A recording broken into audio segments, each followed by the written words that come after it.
کہ پورا مکہ میرے آقا علیہ السلام کے خلاف اکٹھا ہو گیا، آقا علیہ السلام کے گھر کا گھیراؤ کر کے کھڑا ہوا ہے، اور دوسری طرف میرے آقا صلی اللہ علیہ وسلم جو ہیں سوائے ابو بکر صدیق رضی اللہ تعالیٰ کو تیسرا بندہ کوئی نہیں۔ میرے کریم آقا صلی اللہ علیہ وسلم کے جب انہیں یقین ہو گیا کہ وہ یہاں نہیں ہیں، یہاں سے چلے گئے ہیں، اب جناب انہوں نے آنن فانن اعلان کیا انعام کا، جو بھی بندہ نعوذ باللہ آقا علیہ السلام کو شہید کرے گا اسے جناب 100 اونٹوں کا انعام دیا جائے گا۔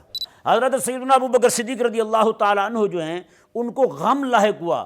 غم کس بات پہ لاحق ہوا؟ آقا علیہ السلام کی بارگاہ میں عرض کرتے یا رسول اللہ صلی اللہ علیہ وسلم یہ تو سامنے آ گئے ہیں، انہوں نے ہمیں دیکھ لیا تو کیا بنے گا؟ اللہ اکبر۔ خلاق کائنات نے ارشاد فرمایا کہ حبیب کریم علیہ السلام اس وقت کہہ رہے تھے لا تحزن ان اللہ معنا، ابو بکر غم نہ کھا، اللہ ہمارے ساتھ ہے۔ میرے آقا صلی اللہ علیہ وسلم کے آخری ایام چل رہے ہیں اس ظاہری دنیا کے اندر، میرے آقا علیہ السلام نماز پڑھا رہے ہیں، نماز آقا علیہ السلام نے چھوڑی ذوف کی وجہ سے، تو آقا علیہ السلام نے کہ ثانی اثنین، دو میں سے دوسرے، تو کہاں ہیں ابو بکر؟ کھڑا کر دو ان کو میرے مصلی پہ۔ عالمین والصلاة والسلام علی سید الانبیاء والمرسلین، اما بعد فاعوذ باللہ السمیع العلیم من الشیطان الرجیم، بسم اللہ الرحمن الرحیم۔ الا تنصروه فقد نصره الله اذ اخرجه الذين كفروا ثاني اثنين اذ هما في الغار اذ يقول لصاحبه لا تحزن ان الله معنا فانزل الله سكينته عليه وايده بجنود لم تروها وجعل كلمة الذين كفروا السفلى وكلمة الله هي العليا وبلغنا رسوله النبي الكريم الأمين بلغ العلا بکمالہ کشف الدجا بجمالہ حسنت جمیع خصالہ صلوا علیہ وآلہ یا صاحب الجمال ویا سید البشر من وجہک المنیر لقد نور القمر لا يمکن الثناء کما کان حقہ بعد از خدا بزرگ توئی۔ قصہ مختصر، میں نے جو آپ کے سامنے سورۃ توبہ شریف کی آیت نمبر 40 تلاوت کی، اس آیت مبارکہ کے پچھلی 2 آیات کریمہ میں خلاق کائنات نے اہل ایمان کو تبوک کی طرف روانگی کے لیے ابھارا۔ تبوک جا رہے تھے میرے آقا علیہ السلام، رومی حکمران نے دھمکی دی تھی کہ میں 1 لاکھ کا لشکر لے کر کے مدینہ پر حملہ کرنے والا ہوں۔ تو میرے کریم آقا صلی اللہ علیہ وسلم نے ادھر صحابہ کرام علیہ رضوان کو تیار فرمایا۔ یہ ذہن میں رہے یہ پہلا معرکہ تھا جس معرکہ میں کریم آقا علیہ السلام نے باقاعدہ اعلان کیا، وگرنہ پہلے جو ہے اس طرح اعلان نہیں ہوتا تھا، خاموشی کے ساتھ روانہ ہوتے تھے، اور نہ ہی کبھی یہ کہا گیا تھا کہ جہاد کے لیے پیسے دو۔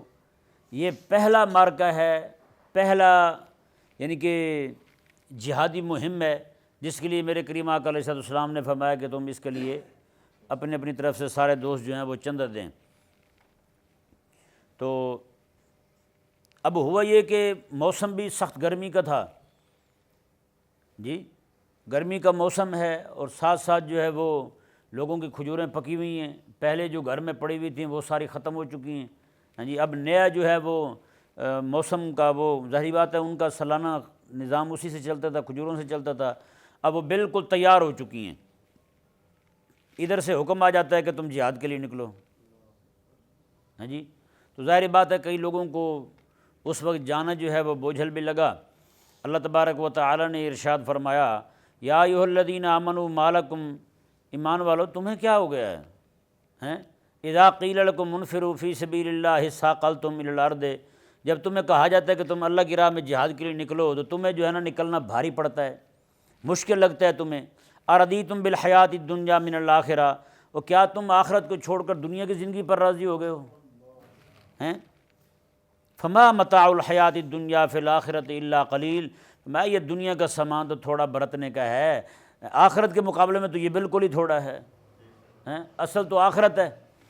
جی اللہ تبارک و تعالیٰ نے ارشاد فرمایا اس آیت مبارکہ میں، پہلے اللہ تعالیٰ نے ترغیب دلائی، اس آیت مبارکہ میں اللہ تبارک و تعالیٰ نے کیسے وعید سنائی، یعنی دھمکی دی اللہ تعالیٰ نے، الا تنفروا يعذبكم عذابا علیما، اللہ تعالیٰ نے فرمایا کہ اگر تم میرے حبیب کے ساتھ نہ نکلے، رب تبارک و تعالیٰ نے فرمایا کہ تمہیں پھر دردناک عذاب دوں گا۔ اور عذاب بھی ہوگا، ساتھ آگے کیا ہوگا، وَيَسْتَبْدِلْ قَوْمًا غَيْرَكُمْ، اللہ تبارک و تعالیٰ نے فرمایا پھر میں تمہیں پیچھے کر دوں گا، یہاں پھر ایک اور قوم لاؤں گا، میں اور قوم لاؤں گا میں یہاں، ہیں جی، وَلَا تَضُرُّهُ شَيْئًا، اور تم اللہ تعالیٰ کا کوئی نقصان نہیں کر سکتے، وَاللَّهُ عَلَىٰ كُلِّ شَيْءٍ قدیر، اللہ تعالیٰ ہر شے پر قدرت رکھنے والا ہے۔ اللہ تبارک و تعالیٰ نے ارشاد فرمایا اِلَّا تَنْصُرُوهُ فَقَدْ نَصَرَهُ اللَّهُ، میں تم مدد نہیں کرو گے میرے حبیب علیہ السلام کی تو کیا ہوا، فَقَدْ نَصَرَهُ اللَّهُ، اللہ تبارک و تعالیٰ نے تو اپنے حبیب کی مدد کی تھی، کب بلا، اذ اخرجہ الذین کفروا ثانی اثنین اذ ہما فی الغار، فرمایا کہ جس وقت کافروں نے ان کو مکہ مکرمہ سے نکالا تھا اور کافر جو ہیں ان کو شہید کرنے پہ تلے ہوئے تھے، عین اس وقت جو ہے اللہ تبارک و تعالیٰ نے حبیب کریم علیہ السلام کو ہجرت کا حکم دیا۔ میرے کریم آقا صلی اللہ علیہ وآلہ وسلم جو ہیں آپ اپنے یار غار حضرت سیدنا ابو بکر صدیق رضی اللہ تعالیٰ عنہ کو لے کر کے وہاں سے روانہ ہوتے ہیں، مولا علی رضی اللہ تعالیٰ عنہ کو گھر میں اپنے بستر پر لٹا دیا، میرے آقا علیہ السلام نے اپنے ہاتھ میں کنکریاں اور مٹی ایک مٹھی بھر لی، اللہ تعالیٰ نے فرمایا حبیب پیارے سورہ یاسین شریف پڑھتے جائیں، ان کے اوپر پھینکتے جائیں، صرف آپ اس طرح کر کے پھینک دیں جتنے لوگوں پہ جائے گی ہم سب کو اندھا کر دیں گے، آپ کو نہیں دیکھ پائیں گے، یہ لوگ سب کو اندھا کر دیں گے۔ اور پھر وہی ہوا جی، سارے کے سارے اندھے ہو گئے، میرے آقا علیہ السلام انہی کے بیچ سے نکلتے ہوئے وہاں سے روانہ ہوئے، سیدھے حضرت سیدنا ابو بکر صدیق رضی اللہ تعالیٰ عنہ کے گھر آتے ہیں۔ ہاں جی، یہاں پہ روک کے میں ایک بات اور عرض کروں، کئی جو ہے نا دجال قسم کے لوگ وہ یہ کہتے ہیں کہ حضرت ابو بکر صدیق رضی اللہ تعالیٰ عنہ کو آقا علیہ السلام اس لیے ساتھ لے گئے تھے کہ آقا علیہ السلام کو شک تھا کہ ابو بکر جو ہیں پیچھے کافروں کو شکایت کر دیں گے ہماری، نعوذ باللہ من ذالک، تو اس طرح کی بات کرتے ہیں، جبکہ حقیقت کیا ہے، صحیح بخاری شریف میں یہ حدیث پاک ہے، میرے کریم آقا صلی اللہ علیہ وآلہ وسلم کی بارگاہ میں حضرت ابو بکر صدیق رضی اللہ تعالیٰ نے عرض کی تھی، یا رسول اللہ، جب آقا علیہ السلام لوگوں کو بھیج رہے تھے، میں تم بھی جاؤ ہجرت کر کے، حضرت ابو بکر صدیق رضی اللہ تعالیٰ نے عرض کی، یا رسول اللہ میں بھی جاؤں، لیکن حقیقت یہ ہے کہ حضرت ابو بکر صدیق رضی اللہ تعالیٰ عنہ جو ہیں ایسا کبھی بھی نہیں کہہ سکتے کہ یا رسول اللہ میں چلا جاؤں، حضور کو اکیلے چھوڑ کے چلے جائیں، ہیں جی، حضرت ابو بکر صدیق رضی اللہ تعالیٰ عنہ صرف یہ آقا علیہ السلام کی بارگاہ میں یہ عرض کرنا چاہتے تھے کہ آقا علیہ السلام جب جائیں گے تو حضور مجھے ابھی سے انتخاب فرما دیں کہ میں آقا علیہ السلام مجھے میرا اپنے ساتھ لے جانا مجھے پسند فرما رہے ہیں، میرے آقا علیہ السلام میں ابو بکر نہیں، تم ٹھہر جاؤ، تم نہ جاؤ، ممکن ہے کہ اللہ تبارک و تعالیٰ مجھے ہجرت کا حکم دے اور مجھے اللہ تبارک و تعالیٰ تجھے اپنے ساتھ لے جانے کا حکم دے۔ حضرت ابو بکر صدیق خوش ہو گئے کہ یا رسول اللہ آپ کو بھی اللہ تعالیٰ حکم دے گا، میرے آقا علیہ السلام میں امید بہت ہے۔ یہ میرے آقا علیہ السلام نے بیان فرمایا، اور اس کے 4 مہینے بعد جا کے ہجرت ہو رہی ہے۔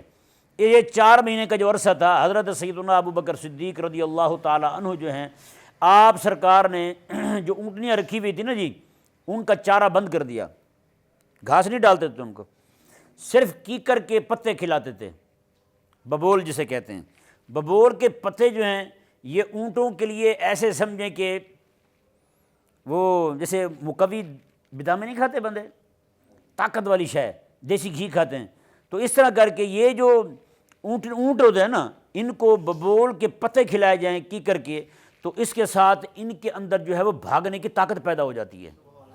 اندازہ لگائیں 4 مہینے پورے اونٹنی کو حضرت ابوبکر صدیق کیسے تیار کر رہے ہیں؟ اچھا، جس پہ شک تھا اسے آقا علیہ السلام نے 4 مہینے پہلے ہی بتا دیا تاکہ لوگوں کو بتا دے، وہ دماغ خراب تو نہیں ہے آپ کا یار؟ کیسی باتیں کرتے ہیں؟ یہ ہیں جو دجاجلہ عصر ہیں، یہ ہے نمارد اور فرائنہ نعوذ باللہ من ذالک۔ تو یہ اس طرح کی باتیں جو ہے نا وہ کر کے لوگوں کے ذہنوں سے حضرت سیدنا ابو بکر صدیق رضی اللہ تعالیٰ عنہ کی شوکت اور آپ کی عظمت کو کم کرنے کی کوشش کرتے ہیں۔ بس اللہ تبارک و تعالیٰ جس کی عظمت کو بلند کر دے اس کی عظمت کو کوئی نیچے کر سکتا نہیں ہے۔ حضرت سیدنا ابو بکر صدیق رضی اللہ تعالیٰ عنہ کو میرے آقا علیہ السلام نے فرمایا کہ ابو بکر ٹھہر جاؤ، مجھے امید ہے کہ اللہ تعالیٰ مجھے بھی حکم دے گا اور مجھے اجازت دے گا اللہ تبارک و تعالیٰ ہجرت کرنے کی، تو اس وقت جو ہے میں پھر اللہ تبارک و تعالیٰ تجھے بھی اپنے ساتھ رکھنے کی مجھے اجازت دے دے تو میں تجھے اپنے ساتھ لے جاؤں گا۔ پھر وہی ہوا، میرے آقا علیہ السلام حضرت سیدنا مولا علی رضی اللہ تعالیٰ عنہ کو اپنے گھر میں ٹھہراتے ہیں، وہاں امانتیں تھی لوگوں کی دینے والی۔ اچھا، ایک دجال جو ہے نا وہ یہ میرے ساتھ ہی مباحثہ ہوا تھا، یہ حاجی صاحب کے علاقے میں رہتا تھا، وہاں ایک نائی تھا جی اجاز، جج اجاز نائی جو ہے وہ ایک دن کہنے لگا جی حضرت مولا علی رضی اللہ تعالیٰ عنہ کو آقا علیہ السلام نے اس لیے وہاں ٹھہرایا تھا کیونکہ وہ امانتیں تھیں وہاں کے لوگوں کی، اگر ابو بکر ہوتے تو اس میں خیانت کر لیتے۔ میں نے کہا بھی عجیب دماغ خراب ہے یہ تمہارا یار، ہیں عقل تو تمہارے قریب سے نہیں گزری۔ اچھا پھر میں نے اس کو کیسے پکڑا، میں نے کہا اچھا یہ بتاؤ یار امانت وہ کن کی تھی، مسلمانوں کی تھی یا دوسروں کی تھی؟ کہنے لگا دوسروں کی تھی، جو مسلمان نہیں تھے وہ کافر تھے ان کی امانتیں تھیں۔ میں نے کہا اچھا کافروں کی امانتیں ہیں، آقا علیہ السلام ابو بکر صدیق کے حوالے نہیں کر رہے کہ اس میں جناب گڑبڑ کر لیں گے، اور میرے آقا علیہ السلام کی ذات اقدس جو ہے یہ رب کی امانت تھی، ہیں کافروں کی امانتیں آقا علیہ السلام ابو بکر صدیق کے حوالے نہیں کر رہے کہ اس میں جناب آگے پیچھے کر لیں گے، اور آقا علیہ السلام خود جو ہیں وہ رب تبارک و تعالیٰ کی امانت تھیں۔ اب بتائیں رب کی امانت بڑی ہے یا کافروں کی امانت بڑی ہے؟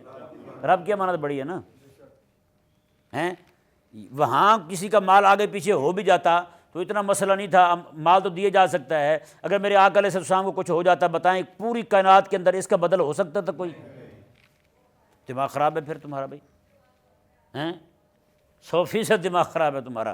بہرحال اس طرح کے بہت سارے لوگ جو ہیں وہ گائے بگائے ملتے رہتے ہیں جن کی وائرنگ شارٹ ہوتی ہے، تو ان کو جو ہے نا وہ بس ایسے ہی ان کو ٹھنڈا کیا جائے، ان کو سمجھا دیا جائے جتنا سمجھا سکتے ہیں، کوشش کی جائے کہ بندہ ان کو پکڑے وہی جو بندہ ان کو پکڑ سکتا ہے۔ کئی لوگ ہمارے لوگوں کو شوق بہت ہوتا ہے سر پھنسانے کا، لیکن جو ہے وہ پھر گرفت نہیں کر سکتے تو بعد میں پھر اپنے جو ہے نا وہ لوگوں کا بھی ایمان کے کچے ہونے کا، ایمان میں ضعف لانے کا سبب بنتے ہیں۔ تو اس لیے ہر بندے کو جو ہے نا وہ گفتگو نہیں کرنی چاہیے، گفتگو وہی بندہ کرے جو ان کو پکڑ سکتا ہو، بس سمجھ آیا نہیں سمجھ آیا؟ ہاں یہ میں ضمناً آپ کو ایک اور قصہ سناتا ہوں، وہ بھی یہ خود پور علاقہ آپ نے سنا ہوگا، یہ نیچے سندر سے نیچے جائے نا یہاں سے آتا ہے، یہ لوہارا والا کھو جو ہے یہاں سے نیچے چلے جائیں یہاں سے بھی آ جاتا ہے آگے، تو اس علاقے میں جمعہ پڑھانے جاتا تھا۔ وہاں ہوا یہ کہ کچھ لوگوں نے شیطانی کی، ایک کو مناظرہ تھا، مولوی پتہ نہیں کوئی ایسا تھا وہ سنی وہی وہ گائے سی تھی، وہ بھی مولوی جاہل سے تھا، اس کو آگے بٹھا دیا۔ وہ جو دوسرا تھا وہ جس نے دلائل دیے تھے، ہیں وہ والے دلائل دیے تھے، تو وہ جو ہے اب وہ بولے جا رہا ہے دھڑا دھڑ، اپنے والا گونگلو بیٹھا ہوا چپ کر کے، ہیں وہ خاموشی کے ساتھ بیٹھا ہوا سن رہا ہے۔ اب اس نے تو بھائی ویڈیو، آپ کو پتہ ہے اس وقت اتنا نیٹ کا زمانہ نہیں تھا، وہ موبائل سے ہی ایک دوسرے کو دکھاتے تھے، تو وہ جناب جگہ جگہ ہر بندہ جناب بلوٹوتھ کے ذریعے ویڈیو لے کے جناب گھوم رہا ہے، ادھر دکھا رہے ہیں ادھر دکھا رہے ہیں، کئی بندے اپنے جناب پولے پڑھ رہے تھے وہ۔ تو مجھے کوئی پتہ نہیں تھا، میں جمعے والے دن گیا تو میں وہاں پہنچا، تو پہنچتے مجھے انہوں نے کہا جی یہ اس پہ تقریر کرنی ہے آپ نے۔ میں نے کہا ٹھیک ہے کوئی مسئلہ نہیں ہے جی، تو میں نے جناب آیت پڑھی، میں نے اسی پہ تقریر شروع کر دی۔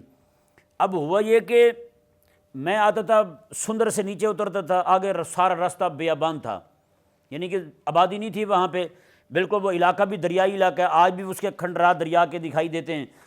تو میں اکیلا آ رہا ہوں، عین دوپہر کا وقت ہے جمعہ پڑھانے کے لیے، راستے میں کوئی 8-10 کالے کولے کھڑے، انہوں نے مجھے روک لیا، میں کہنے لگا جی ٹھہریں جی، ایسے ہی کھڑے ہوئے ہیں جیسے ربی الاول میں پیسے نہیں اکٹھے کرتے بچے رسا باندھ کے، تو وہ جناب سارے کھڑے ہوئے ہیں، کہنے لگے جی، میں نے کہا ہاں جی کیا ہوا ہے؟ کہنے لگے جی آپ سے بات کرنی ہے۔ میں نے کس مسئلے پہ؟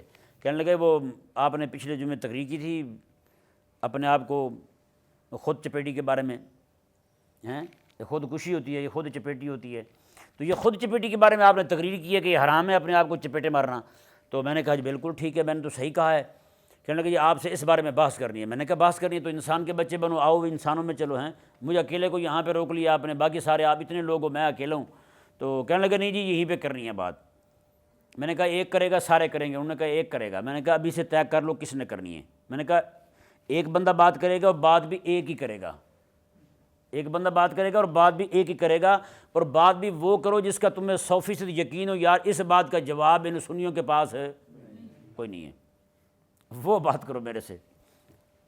اچھا جی، اب اس نے قرآن کریم کی آیت مبارکہ پڑھی کہ وہ بشرناہا باسحاق، اللہ تعالیٰ نے فرمایا کہ ہم نے اسحاق علیہ السلام کی خوشخبری دی حضرت ابراہیم علیہ السلام کو، تو 7 زوجہ کھڑی ہوئی تھیں، فسکت وجہہا، انہوں نے جناب زور سے ہاتھ مارا اپنے منہ پر، ہیں جی انہوں نے کہا میں تو بوڑھی ہو چکی ہوں عورت، تو اس نے کہا جی سکت وجہہا، انہوں نے اپنے منہ پہ جناب چپیٹیں ماری، نعوذ باللہ من ذالک۔ حالانکہ تھا یہ کہ انہوں نے جناب اس طرح ہاتھ رکھا، انہوں نے کہا میں تو بوڑھی ہو گئی ہوں، اب میرے ہاں بچہ کیسے پیدا ہوگا، مطلب تو یہ تھا اس کا، میں بوڑھی ہو گئی ہوں، ہاتھ رکھا انہوں نے اس طرح کر کے، میں تو بوڑھی ہو گئی، میرے ہاں بچہ کیسے پیدا ہوگا۔ اب وہ نعوذ باللہ من ذالک فسکت سے جناب یہ ماتم نکال رہا تھا، کہنے لگا، انہوں نے چپیٹیں ماری زور زور سے۔ میں نے کہا اچھا یہ بتاؤ بھی، میں 1 منٹ کے لیے، میں نے کہا اس سے بڑی کوئی دلیل تو کوئی نہیں، کہنا اس وقت یہی بڑی دلیل ہے۔ میں نے کہا اچھا، میں نے کہا اب یہ بتاؤ کہ یہ جو آیا مبارکہ ہے، اس مائی صاحبہ نے جو آپ کے بقول ماتم کیا تھا، وہ خوشخبری سن کے کیا تھا یا دکھ خبری سن کے کیا تھا؟ بیٹے کے پیدا ہونے کا سن کے ماتم کیا تھا نا، خوشی کا۔ کہنے لگا ہاں جی وہ پیدا ہونے کا کیا تھا۔ میں نے کہا نعوذ باللہ من ذالک، اس کا مطلب ثابت یہ ہوا کہ ماتم جو ہے وہ خوشی پہ ہوتا ہے، ذلیلو تم بھی امام حسین کی شہادت کی خوشی میں کرتے ہو۔ اچھا، جب میں نے ان کو یہ کہا تو وہ سارے ایک دوسرے کی طرف دیکھنے لگے، آنکھیں پھاڑ کے، یہ کیا ہوا؟ جی موٹر سائیکل میری اسٹارٹ ہی کھڑی ہوئی تھی، میں نے ڈالا گیئر اور وہ نکل گیا۔ ہاں جی، وہ سارے ایک دوسرے کو پکڑ رہے تھے، دیکھ رہے تھے، تو کی بکواس کی تھی، تو کوئی اور گل کر لینا، تو کوئی اور کر لینا۔ میں کہا چلو جڑی بھی کرنی تسی ہن کیتی رکھو، میں جا رہا ہوں یہاں سے، ٹھیک ہے نا۔ تو اس طرح یعنی کہ کہنے کا مقصد یہ ہے کہ بندہ پکڑے ان کو، وہ ان کے ساتھ بات وہ کرے کہ جس کو پتہ ہو یار میں ان کو پکڑ سکتا ہوں، ان کی گرفت کر سکتا ہوں۔ وگرنہ کسی بھی بندے کے ساتھ اگر وہ، کئی لوگوں کا ایسے شوق ہوتا ہے الجھنے کا، کسی کو بھی پکڑا اور شروع ہو گیا جناب ڈھکن کھولا اپنا منہ والا اور جناب باتیں کرنی شروع کر دی، اس طرح بالکل مناسب نہیں ہے کوئی بھی بندہ کہ پہلے کسی کو چھیڑے ہی نہ۔ ہاں کوئی چھیڑتا ہے ہاں جی تو اس کو پھر پکڑے، اور پکڑے بھی وہی جو جس بندے کو مہارت ہو، اور جس بندے کی نگاہ میں قرآن اور حدیث کا ایک معتد بھی ذخیرہ ہو، ہاں جی اس کو پتہ ہو یار میں ان کو پکڑ سکتا ہوں، اور ان کی ادلہ سے بھی واقف ہو، یہ بھی ذہن میں رہے، ان کی ادلہ سے بھی واقف ہو، پھر ان سے بات کرے تو پھر جناب کچھ بات بنتی ہے۔ بہرحال یہ آیت مبارکہ دیکھیں جی، رب تبارک و تعالیٰ نے ارشاد فرمایا اذا اخرجہ الذین کفروا، فرمایا جب کافروں نے انہیں نکالا تھا۔ کافر جو ہیں اب رات کو انہوں نے یہ منصوبہ بنایا کہ نعوذ باللہ من ذالک کہ سارے قبیلے والے مل کے رسول اللہ علیہ السلام پر حملہ کرتے ہیں اور آپ کو شہید کر دیتے ہیں۔ تو ایک طرف بنو ہاشم ہوں گے اکیلے اور دوسری طرف سارے قبیلے ہوں گے، بنو ہاشم اتنے قبیلوں سے کیسے لڑیں گے؟ تو آج آ کے پھر صلح اسی بات پہ ہوگی، ہم دیت دے دیتے ہیں، ہم اونٹ دے دیتے ہیں تمہیں، لہذا بات ختم کرو اسی بات پر۔ اللہ اکبر کبیرہ۔ رات کو جناب یہ معاملہ ہوا کہ پورا مکہ میرے آقا علیہ السلام کے خلاف اکٹھا ہو گیا، آقا علیہ السلام کے گھر کا گھراؤ کر کے کھڑا ہوا ہے، اور دوسری طرف میرے آقا صلی اللہ علیہ وآلہ وسلم جو ہیں سوائے ابو بکر صدیق رضی اللہ تعالیٰ کو تیسرا بندہ کوئی نہیں، صرف 2 بندے، ایک میرے آقا علیہ السلام اور ایک حضرت ابو بکر صدیق رضی اللہ تعالیٰ عنہ۔ ہاں جی یہ دونوں ہستیاں وہاں سے روانہ ہوتی ہیں، اور مزے کی بات یہ ہے یہ اس راستے پہ نہیں جاتے جو مدینے جا رہا ہے،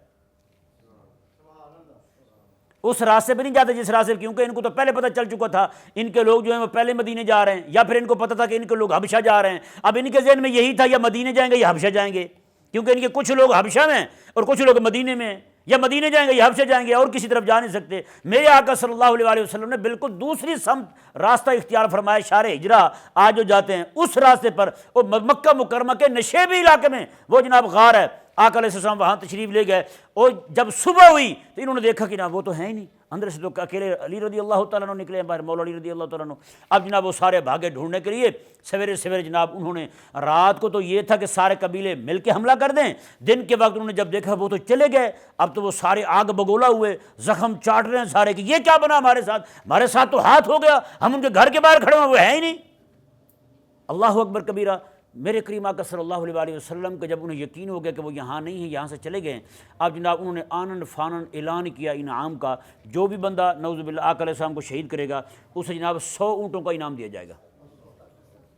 بتائیں، اب جناب وہ چاروں طرف بھاگے، ان کے جو بڑے سرغنے تھے وہ جناب قریبی علاقوں میں جناب خود ڈھونڈ رہے ہیں، اور وہ آتے آتے جناب وہ غار، وہ جو غار ثور ہے وہاں جناب پہنچے۔ وہاں جب آئے تو حضرت سیدنا ابو بکر صدیق رضی اللہ تعالیٰ عنہ، آج بھی اگر آپ بیٹھ کے وہاں دیکھیں نا بالکل سامنے اس طرح کو بندہ اوپر کھڑا ہو تو اس کی ٹانگیں کیا پورا نظر آتا ہے، وہ سمجھ آئے نا، پورا بندہ نظر آتا ہے کہ یہ کھڑا ہوا سامنے جناب ہیں۔ اب سامنے بیٹھا ہوا بندہ یہ ان کو دیکھ رہا ہے، وہ بیٹھے نہیں دیکھ رہے ان کو، وہ کھڑے ہوئے نہیں دیکھ رہے ان کو، کوئی ایک بندہ بھی نہیں دیکھ رہا ہے جی۔ مکڑی کا جالا بھی ٹھیک ہے وہ بھی لگا ہوا ہے، اب جالے سے کیا خیال ہے پرلی جانب نظر نہیں آتا، اور یار بریک کپڑا ہو وہ جناب آر پار دکھا دیتا ہے، تو مکڑی مکڑی کا جالا کتنا موٹا ہوگا، کتنا مضبوط ہوگا بتائیں۔ تو کریم آقا صلی اللہ علیہ وسلم تشریف فرمائے، حضرت ابوبکر صدیق رضی اللہ عنہ بیٹھے ہوئے ہیں جی۔ اللہ تبارک و تعالی نے ارشاد فرمایا کہ ثانی اثنین اذ ہما فی الغار، فرمایا جب وہ دو میں سے دوسرے تھے غار کے اندر۔ اللہ تعالیٰ یہ بھی تو فرما سکتا تھا ابو بکر ہیں اور میرے حبیب ہیں، فرما سکتا تھا اللہ تعالیٰ، ہاں جی۔ جہاں حضرت زید رضی اللہ تعالیٰ عنہ کا نام قرآن میں آ سکتا ہے، وہاں حضرت ابوبکر صدیق کا نام کیوں نہیں آتا ہیں؟ اللہ اکبر کبیرہ۔ اللہ تبارک و تعالیٰ نے یہاں پہ بات ہی ایسی کی ہے کہ میں ثانی اثنین، دو میں سے دوسرا، آپ کو کرے ونڈ ہیں، کرے نہ ونڈ ہیں، کرے تقسیم، کیا بتائے گا بھلا بتائیں؟ اللہ اکبر کبیرہ۔ تو رب تبارک و تعالیٰ نے فرمایا دو میں سے دوسرا، میں جب دو میں سے دوسرے جو ہیں، اب ہوا کیا جی، دیکھیں جی، اذ یقول لصاحبہ لا تحزن ان اللہ معنا، حضرت سیدنا ابوبکر صدیق رضی اللہ تعالیٰ عنہ جو ہیں ان کو غم لاحق ہوا۔ غم کس بات پہ لاحق ہوا؟ آقا علیہ السلام کی بارگاہ میں عرض کرتے یا رسول اللہ صلی اللہ علیہ وسلم یہ تو سامنے آ گئے ہیں، انہوں نے ہمیں دیکھ لیا تو کیا بنے گا؟ اللہ اکبر۔ خلاق کائنات نے ارشاد فرمایا کہ حبیب کریم علیہ السلام اس وقت کہہ رہے تھے لا تحزن ان اللہ معنا، ابو بکر غم نہ کھا، اللہ ہمارے ساتھ ہے، غم نہ کھا، اللہ ہمارے ساتھ ہے ہیں۔ اللہ اکبر کبیرہ۔ تو حضرت ابو بکر صدیق رضی اللہ تعالیٰ عنہ کو آقا علیہ السلام تسلی دے رہے ہیں۔ اب یہاں پہ ایک بات بڑی قابل غور ہے، شہید کرنے کے لیے تو آ رہے تھے آقا علیہ السلام کو۔ حضرت ابو بکر صدیق کے تو اتنے دشمن نہیں تھے، کیونکہ رات کے وقت بھی جب جا رہے تھے دشمن پوچھتے تھے ہاں جی کون ہے؟ حضرت ابو بکر صدیق فرماتے تھے کہ ابو بکر، وہ کہتے کہ یہ کون ہے؟ حضرت ابو بکر صدیق کہتے من یہدینی، یہ وہ ہے جو مجھے راہ دکھا رہا ہے۔ یہ پہلے عربوں میں یہ ہوتا تھا، عربوں میں نہیں پوری دنیا میں ہوتا تھا، کہیں پہ بندے جاتے تھے نا کسی کو ساتھ لے جاتے تھے، یہ جو راستے کو جاننے والا ہوتا تھا، وہ کہتے ہیں یہ جناب ہمارا ہادی ہے، یہ ہمیں راہ دکھا رہا ہے۔ حضرت ابو بکر صدیق نے کلام ایسا کرایا، ان کو وہم میں ڈال دیا، انہوں نے سمجھا شاید یہ تو ابو بکر ہے، وہ کوئی اور ہے۔ ان ذلیلوں کو یہ نہیں سمجھ آئی، وہ سمجھ رہے تھے کہ یہ مکے کا راہ دکھا رہا ہے۔ انہوں نے کہا بے وقوف ہو، یہ وہ ہستی ہے جو مجھے جنت کا اور میرے رب کا راہ دکھا رہا ہے، یہ تو رب کا راہ دکھا رہا ہے۔ انہوں نے کہا کون ہے انتم؟ میں کہا ابو بکر، وہذا من یہدینی، یہ وہ ہے جو مجھے ہدایت دے رہا ہے، یہ مجھے راہ دکھا رہا ہے۔ اللہ اکبر۔ یعنی کہ ابو بکر صدیق رضی اللہ عنہ تو رات کو جاتے ہو بھی اپنا بتا رہے ہیں، اپنا غم نہیں ہے ابو بکر صدیق رضی اللہ عنہ۔ اگر اپنا غم ہوتا تو حضرت ابو بکر صدیق رضی اللہ عنہ رات کو بھی اپنا نہ بتاتے اور بولتے بھی نہ، چپ کر کے چلے جاتے، چلو جی روانہ ہو رہے ہیں، جا رہے ہیں تو جا رہے ہیں بس۔ رات کو کون جا رہے ہیں؟ ابو بکر جا رہے ہیں۔ یہ کون ہے جی؟ آقا علیہ السلام کا نام نہیں لے رہے۔ اس سے ثابت ہوا کہ دن کے وقت بھی اگر رات کے وقت ابو بکر کو اپنا غم نہیں ہے نا، دشمن پوچھ رہے ہیں کون ہو تم؟ ابو بکر ہوں۔ یہ کون ہے؟ من یہدینی، یہ وہ ہے جو مجھے راہ دکھا رہا ہے۔ تو دن کے وقت ابو بکر صدیق رضی اللہ تعالیٰ کو اپنا غم کیسے آ گیا؟ دن کے وقت بھی اگر ابو بکر صدیق رضی اللہ تعالیٰ کو غم تھا، فکر تھی، خوف تھا، تو میرے آقا علیہ السلام کا ہی تھا، میرے آقا علیہ السلام کا خوف تھا کہ کہیں یہ نہ ہو کہ میرے آقا علیہ السلام کو تکلیف دے دیں۔ اللہ اکبر۔ یہاں روک کے بات میں اور عرض کرتا ہوں، میرے آقا علیہ السلام داعی ہیں، دعوت دینے والے ہیں، داعی اللہ ہیں ہیں جی، اور ابو بکر صدیق وہ ہیں جن کو دعوت دی جا رہی ہے، وہ دعوت قبول کرنے والے ہیں ہیں جی۔ جس نے دعوت لی ہو دائی سے، دائی کا اس طرح خیر خواہ بن کے رہے ہیں کہ اسے اپنی جان کی پرواہ نہ ہو، اسے فکر بھی ہو تو کس کی ہو؟ جس نے جنت کا راہ دکھایا ہے ہیں، اس کی فکر ہو بس۔ رات کو بھی ابو بکر صدیق رضی اللہ تعالیٰ جو من یہدینی کا جملہ بولا ہے نا، اور یہ بھی میرے آقا علیہ السلام کی حفاظت کے پیش نظر تھا، تاکہ وہ یہ کہہ سکتے تھے کہ جناب یہ میں ہوں، یہ میرے حبیب کریم علیہ السلام، نہیں کہا۔ یہ بھی کہتے تھے نا میرے دوست ہیں، سارے مکے والے جانتے تھے دوست کون ہیں ان کے۔ یہ بھی کہتے تھے کہ میرے یار ہیں، سارے مکے والے جانتے تھے ان کے یار کون ہیں، ہیں جی۔ وہ کوئی اور بات کرتے تھے تو اس بات سے بھی ان کو پتہ چل جاتا تھا، لیکن ابو بکر صدیق رضی اللہ تعالیٰ نے ایسا ایہام ڈالا کہ من یہدینی، یہ وہ ہے جو مجھے ہدایت دے رہا ہے، مجھے راہ بتا رہا ہے، رستہ دکھا رہا ہے مجھے۔ اب کسی نے یہ بھی نہیں پوچھا کہ ابو بکر اس رات کے اس پیر تو جا کہاں رہا ہے، کسی نے نہیں پوچھا۔ اللہ اکبر کبیرہ۔ حضرت سیدنا ابو بکر صدیق رضی اللہ تعالیٰ عنہ جو ہیں جی، اللہ تبارک و تعالیٰ نے اب کیا ارشاد فرمایا، یہ دیکھیں۔ وہ میں آقا علیہ السلام کے ایک صحابی ہیں، صحابہ میں یہ حدیث پاک موجود ہے صحاح ستہ میں، کریم آقا علیہ السلام کے ایک صحابی ہیں، وہ جمعے کا جب وقت آتا نا، آقا علیہ السلام کے ایک صحابی تھے، ان کے لیے دعا کیا کرتے تھے نام لے کے، یا اللہ ان کی بخشش فرما۔ ان کے بیٹے جو ہیں ایک دن کہنے لگے ابا حضور یہ کیا وجہ ہے آپ ہر جمعے کو ان کے لیے دعا کرتے ہیں؟ وہ کہتے ہیں بیٹا میں نے ان کے پیچھے ایک جمعہ پڑھا تھا، ان کے پیچھے ایک جمعہ پڑھا تھا، زندگی ساری دعا مانگ رہا ہوں ان کے لیے۔ بتائیں، حضرت سیدنا امام اعظم ابو حنیفہ رضی اللہ تعالیٰ عنہ فرماتے ہیں میرے گھر اور میرے استاد کے گھر کے درمیان جو ہے نا 7 گلیاں پڑتی تھیں، اپنے گھر میں رہ کر کبھی بھی اپنے استاد کے گھر کی طرف میں نے پاؤں نہیں کیے، اپنے گھر میں رہ کر 7 گلیاں درمیان میں پڑ رہی ہیں، بتائیں اتنا ادب تھا۔ جنہوں نے ادب کیا ملا ہی انہوں کو یار، جنہوں نے ادب نہیں کیا ان کو کچھ نہیں ملا، وہ فارغ رہ گئے ہیں۔ استاد کا ادب اتنا تھا، ہیں جی۔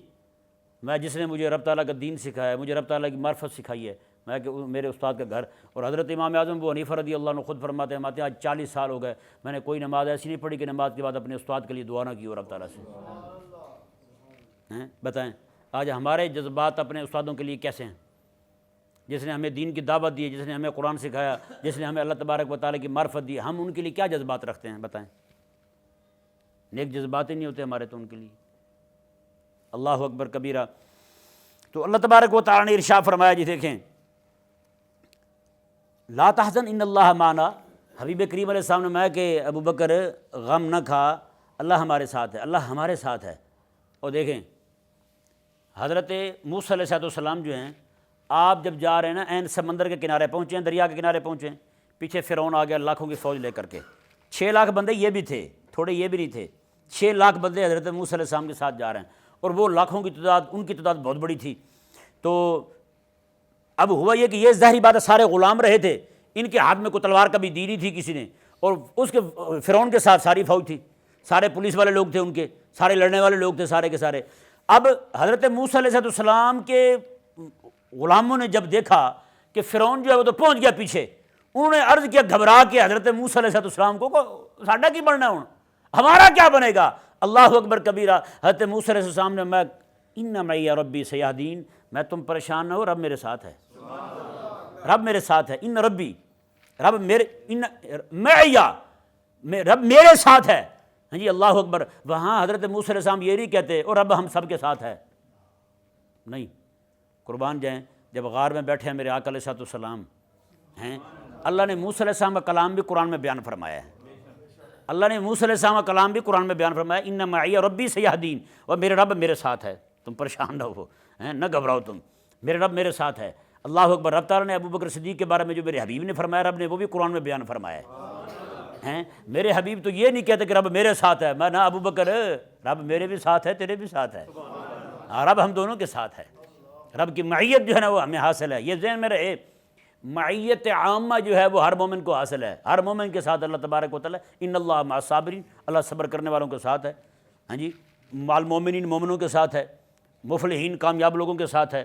لیکن یہاں جو معیت اللہ تعالیٰ نے ابو بکر صدیق کو عطا فرمائی ہے نا، قسم خدا کی یہ معیت جو ہے نا، سوائے امت میں سے ابو بکر صدیق کے علاوہ کسی کو حاصل ہی نہیں ہوئی، حضرت ابو بکر صدیق کے علاوہ کسی کو حاصل نہیں ہوئی یہ والی معیت۔ اور ثانی اثنین، رب تعالیٰ نے پتہ یہ ثانی اثنین کیوں فرمایا، 2 میں سے دوسرا، یہ بھی کہہ سکتا تھا کہ ابو بکر نے حضور کو کہا، میرے حبیب نے ابو بکر کو کہا، یہ کہہ سکتا تھا رب تبارک و تعالیٰ، کیونکہ یہ کہتا تو پھر صرف یہی ثابت ہوتا کہ یہیں پہ دونوں اکٹھے ہیں، یہیں پہ 2 میں سے دوسرے ہیں، جو تو ہر جگہ پہ 2 میں سے دوسرے بن رہے ہیں جی۔ میرے آقا صلی اللہ علیہ وسلم کے آخری ایام چل رہے ہیں اس ظاہری دنیا کے اندر، میرے آقا علیہ السلام نماز پڑھا رہے ہیں، نماز آقا علیہ السلام نے چھوڑی ذوف کی وجہ سے، تو آقا علیہ السلام نے میں کہ ثانی اثنین، 2 میں سے دوسرے، تو کہاں ہیں ابو بکر، کھڑا کر دو ان کو میرے مصلی پہ۔ حضرت عائشہ پاک نے عرض بھی کی، یا رسول اللہ، میرے ابا جی جو ہے نا بڑے رقیق دل کے ہیں، کمزور دل کے ہیں، وہ آپ کے مصلی پر جب کھڑے ہوں گے آپ کو نہیں دیکھیں گے نا، ان کو کچھ ہو جائے گا۔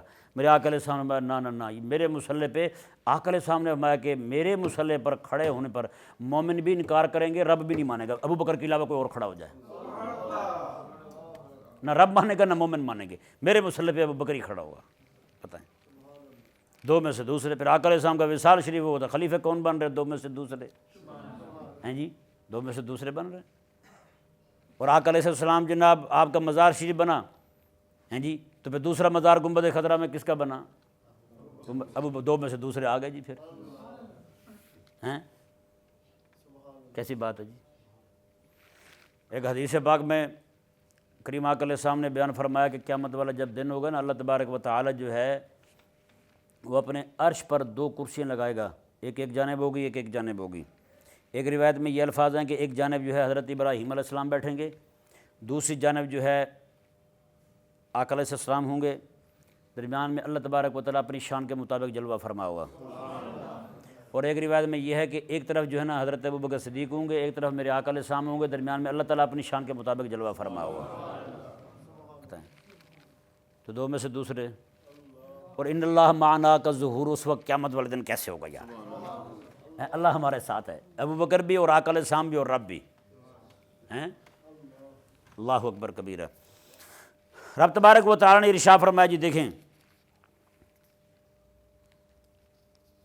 فانزل اللہ سکینتہ علیہ، اللہ تبارک و تعالیٰ نے پھر اطمینان نازل فرما دیا، سکینہ نازل فرما دیا حبیب کریم علیہ السلام پر. یہ بھی بات بڑی مزے کی ہے ہیں جی.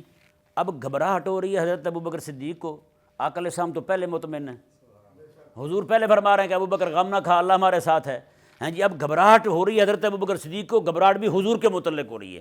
اللہ تبارک و تعالیٰ فرما رہا ہے فانزل اللہ سکینتہ علیہ یعنی علی الرسول، رسول اللہ پر اطمینان نازل فرمایا. اب اطمینان کی ضرورت تو ابو بکر صدیق کو تھی جن کو خوف لائق ہو رہا تھا. آقا علیہ السلام کو تو اطمینان قلب حاصل تھا. اللہ تبارک و تعالیٰ نے فرمایا کہ ہم نے اطمینان نازل کیا کس پر؟ رسول اللہ علیہ السلام پر. اللہ اکبر. یعنی رب تبارک و تعالیٰ بتانا یہ چاہتا ہے کہ ڈر لاحق ہوا ہے، گھبراہٹ ہوئی ہے ابو بکر صدیق کو، اطمینان دینا چاہتا ہوں ابو بکر صدیق کو، دل مطمئن کرنا چاہتا ہوں ابو بکر صدیق کا، لیکن وہ اطمینان آئے بھی تو میرے حبیب کے دل اطہر کے ساتھ ہو کے رہا ہے، میرے حبیب کے دل سے ہو کر کے آئے.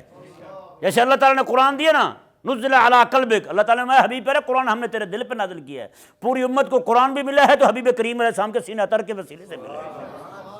امت کو اطمینان مل رہا ہے، امت کو جو بھی شے مل رہی ہے اللہ تبارک و تعالیٰ محبوب کے صدقے میں عطا فرما رہا ہے. رب کا کلمہ اونچا ہو گیا، وکلمۃ اللہ ہی العلیٰ. کیا یار نور ہے، کیا دلوں کو کھینچتا ہے یہ جملہ. رب نے فرمایا وکلمۃ اللہ ہی العلیٰ. میں او مدینے والوں اگر نہیں جاتے ہو میرے حبیب کے ساتھ نہ جاؤ. میں کہ آج بھی ثانی اثنین ہیں جی، وہ پہلا بھی جائے گا دوسرا بھی جائے گا، میرے حبیب بھی جائے گا ابو بکر بھی جائے گا، تم نہ جاؤ. میں کہ جیسے میں نے اس وقت کافروں کے لشکروں کو اندھا کیا تھا آج بھی ان لشکروں کو اندھا کر سکتا ہوں. میرے حبیب اور ابو بکر صدیق جیسے چاہیں گے ان کو کاٹتے رہیں گے. جیسے اس وقت میں نے کافروں کے کلمے کو نیچا کیا تھا، اسلام کے کلمے کو اونچا کیا تھا، آج بھی پھر میں ان کے کلمے کو نیچا کر کے دکھاؤں گا اور اپنے کلمے کو میں اونچا کر کے دکھاؤں گا. وکلمۃ اللہ ہی العلیٰ. اللہ اکبر. آگے حد ہو گئی، رات جس کلمے میں بات کی تھی واللہ عزیز حکیم، وہی بات آ گئی. بدر کی بات ہو، رب فرمایا اللہ عزیز اور حکیم ہے. میں تم نہیں جاتے ہو نہ جاؤ، اللہ غالب ہے، غلبہ اللہ نے دینا ہے. میں اپنے حبیب کو دے دوں گا، اکیلا ابو بکر آ جائے میرے حبیب کے ساتھ بطور خادم کے، میں دے دوں گا غلبہ ان کو. تم نہیں آتے ہو نہ آؤ. میں جب کوئی نہیں تھا اس وقت میں نے مدد کی تھی، آج مدد نہیں کروں گا اپنے حبیب کی. میں یہ نہیں ہو سکتا کہ میں اپنے حبیب کو چھوڑ دوں. میں تم میرے حبیب کے پاس آؤ گے، میرے حبیب کے ساتھ جاؤ گے، تمہارا اپنا فائدہ ہے. لا تضروہ شیئا، رب کا کوئی نقصان نہیں کر سکتے، میرے حبیب کا کوئی نقصان نہیں کر سکتے. میں کہ واللہ عزیز حکیم، اللہ تعالیٰ غلبے والا بھی ہے. میں کوئی پوچھے مجھ سے کہ کیسے دوں گا، میں حکیم ہوں، جیسے چاہوں گا دوں گا. تم آ جاؤ گے تو تمہیں بھی وہ خوشیاں حاصل ہو جائیں گی، نہیں آؤ گے تمہارا اپنا نقصان ہے. اللہ اکبر کبیرہ. اللہ تبارک و تعالی سمجھنے کی توفیق عطا.